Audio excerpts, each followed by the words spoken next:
Enrollment Guide. To register, log on to gnsa.gov.gh. Check your PIN code by entering index number and date of birth.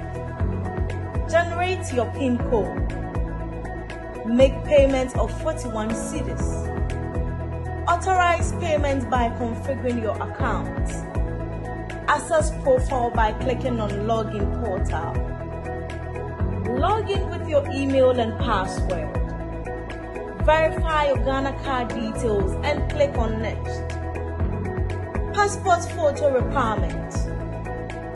Enter your personal information and click on Next to Employment and Health details.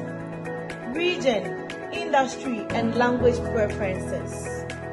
Personnel payment accounts. Click Yes or No.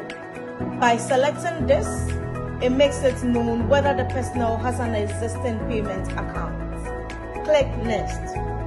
Allowance allocation by choosing your preferred bank for allowance payments and refunds. Review and submit. Access your dashboard. Once submitted, you'll be redirected to Personal Dashboard and registration is now completed.